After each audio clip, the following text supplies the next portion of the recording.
मेरे घर में एक बहुत भयानक घटना हुई। मेरे पापा उस टाइम बहरीन में रहते थे और उनको ब्रेन ट्यूमर हो गया और ब्रेन ट्यूमर इतना खतरनाक रूप ले लिया कि उस टाइम उनको ऑपरेशन कराना और बचाना बहुत मुश्किल था। उनका ट्यूमर जो है सिर में ही फट गया और फटने की वजह से मेरे पापा का बचना नामुमकिन, इसलिए मेरे पापा को आज भी वो संभाल के रखा है। हम परमेश्वर का धन्यवाद करते हैं। समस्त को प्रभु जीशु ख्रीष्ट नाम आंतरिक नमस्कार। ख्रीष्टर प्रिय भाई भनी मैंने आम परमेश्वर रोग सुस्थकारी परमेश्वर, समस्त समस्यार समाधानकारी परमेश्वर, असंभव को संभव करिवार परमेश्वर। तेबे आजिर भिडियो मध्य आम गोटे साक्ष्य शुणा।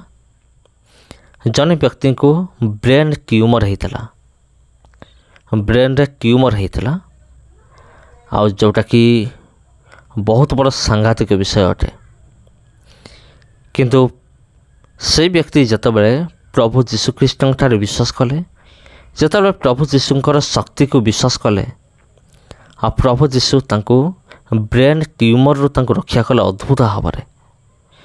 तेबे तांको मुखर आम साक्ष्य शुणा, डायरेक्ट तांको मुखर शुणा से किपरि ब्रेन ट्यूमर रु से किपरि रक्षा पाइले, किपरि बंचिले।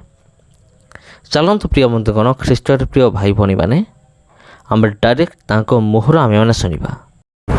आप सबको जय मसीह की। प्रभु आप सबको आशीष दे। और मैं सुशील ब्रदर आप सबके बीच में एक और गवाही के साथ हम उपस्थित हो गए और हमारे बीच में एक बहन है और उनकी गवाही को हम लोग सुनेंगे कि कैसे परमेश्वर प्रभु यीशु मसीह उनको चुना, इनके जीवन में क्या किया। तो आज हमारे बीच में है और सबसे पहले उस बहन का मैं स्वागत करता हूँ। बहन अपनी गवाही को बताए कि कैसे परमेश्वर आपको चुना और क्या हुआ आप लोग के जीवन में कि परमेश्वर के पास आप लोग आए। सबको जय मसीह। मैं परमेश्वर का धन्यवाद करती हूँ। बीते समय की बात है, 2011 में मेरे घर में एक बहुत भयानक घटना हुई। मेरे पापा उस टाइम बहरीन में रहते थे और उनको ब्रेन ट्यूमर हो गया और ब्रेन ट्यूमर इतना खतरनाक रूप ले लिया कि उस टाइम उनको ऑपरेशन कराना और बचाना बहुत मुश्किल था। उनका ट्यूमर जो है सिर में ही फट गया और फटने की वजह से मेरे पापा का बचना नामुमकिन था। उस समय मेरे पापा को बहुत मुश्किल से बचाया गया और 25 दिन तक मेरे पापा बेहोशी हालत में रहे और उसके बाद ऑपरेशन के द्वारा दिमाग से सारा मवाद निकाला गया और जो बेड का जो रुई होता है उस बेड में बांध कर मेरे पापा को बहरीन से दिल्ली और दिल्ली से मेरे गांव तक घर तक लेके आया गया। और उनका ऐसा हालत था कि वो उठ नहीं पा रहे थे, अपने बेड से अपने आप को संभाल नहीं पा रहे थे।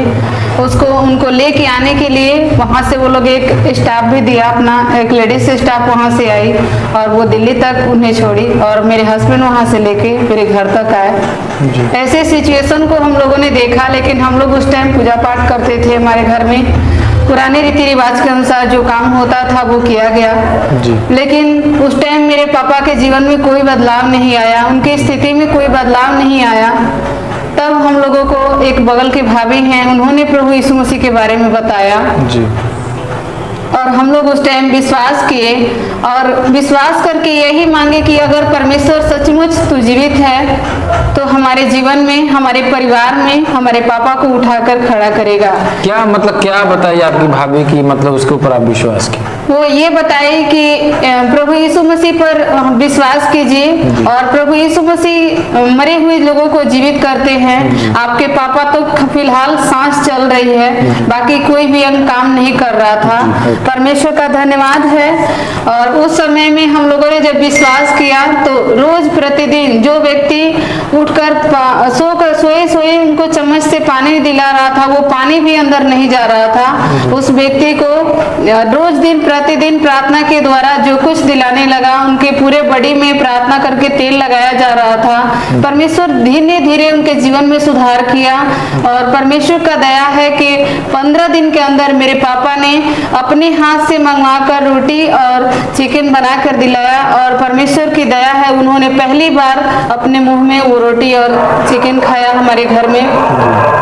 परमेश्वर का अनुग्रह है। धीरे धीरे पापा उठकर खड़े हुए और उठकर खड़े होने के बाद आज 11वां साल है मेरे पापा आज हम लोगों के बीच हैं और सुरक्षित हैं। डॉक्टर ये बोला था कि 6 मंथ तक अगर बचेंगे भी तो जीवित पाए जाएंगे, लेकिन परमेश्वर सचमुच जिंदा मरे हुए लोगों में जीवन देने वाला है, इसलिए मेरे पापा को आज भी वो संभाल के रखा है। हम परमेश्वर का धन्यवाद करते हैं और सच में परमेश्वर हमारे जीवन में बहुत बड़े काम किया। उसके बाद मैं अपने ससुराल में थी, मेरे ससुराल में कोई विश्वास नहीं करता था, लेकिन मैं परमेश्वर का धन्यवाद करती हूँ। मेरे परमेश्वर ने मुझे एक बेटे से आशीषित किया और उस बेटे के समय मैंने अपने जीवन में दर्शन देखा। जब मेरा बेटा उस टाइम दिमागी बुखार से जूझ रहा था तो मैं डर गई थी। मेरे घर के लोग मुझ पे ब्लेम लगा रहे थे कि तुमने जब से अपने मैके में जाकर यीशु मसीह के नाम को जाना है और उस पर विश्वास किया तब से ये समस्या हो रहा है। लेकिन मैंने उस सारे बातों को नजरअंदाज किया और प्रभु के सामने रात के 12 बजे को मैंने फूट फूट कर रोया। तब मेरे जीवन में एक बहुत बड़ी चमत्कार परमेश्वर ने किया। तो उसने मुझे अपने शब्दों के द्वारा, और वो शब्द बवंडर के समान था, मैं बहुत ज्यादा डर गई उस शब्द को सुनकर, लेकिन प्रभु ने मुझे एक शब्दों में कहा, तेरा विश्वास इस समय कहाँ है। मैं वो शब्द सुनते ही परमेश्वर ने मुझे लगा जैसे हिम्मत दिया और मेरे बेटे का दिमाग का जो बुखार है तुरंत उसी टाइम नहीं पता वो कहाँ चला गया और मेरा बेटा आज भी इस चीजों से सुरक्षित है। मैं प्रभु का धन्यवाद करती हूँ। तो मेरे दोस्तों, आप लोगों ने देखा किस प्रकार से जो है इनके पापा का ब्रेन ट्यूमर हो गया था और इनके बेटे का बुखार हो गया था और उसके कारण जो है ये लोग जो है कि प्रभु के पास आए और प्रभु इनके जीवन में बहुत बड़ा कार्य किया और उस ब्रेन ट्यूमर से जो है कि आज़ादी दी और इनके पापा को बुखार से जो है कि इनके बेटे को बुखार से जो है कि आज़ादी दिया और इसी कारण जो है कि परमेश्वर के पास आए। और ऐसे से बहुत सारे जो है कि आप लोग जो है कि को YouTube पे देख सकते हैं। और मेरे प्रिय, मैं आपसे एक बार जरूर कहूंगा कि इनका मानना है कि परमेश्वर बहुत बड़े बड़े कार्य कर सकता है। अगर आपको भी थोड़ा सा भी लग रहा है कि प्रभु यीशु मसीह ऐसा काम कर सकता है तो आप लोग भी जो एक बार विश्वास करें और देखें कि क्या परमेश्वर सचमुच काम करता है कि नहीं करता है। क्योंकि प्रभु का वचन कहता है, हे बोझ से दबे हुए लोगों मेरे पास आओ, मैं तुम्हें विश्राम दूंगा। अगर आपको लग रहा है तो मेरे प्रिय, प्रभु का वचन कहता है कि चाहे किसी भी बोझ से आप दबे हुए लोग हो, आप प्रभु के पास आए, प्रभु आपको जरूर विश्राम देगा, उस बोझ से आराम देगा और आपके जीवन में बहुत सारी आशीष को देगा। मेरे प्रिय, मैं फिर मिलूंगा एक नए वीडियो के साथ, तब तक आप सबको जय मसीह की।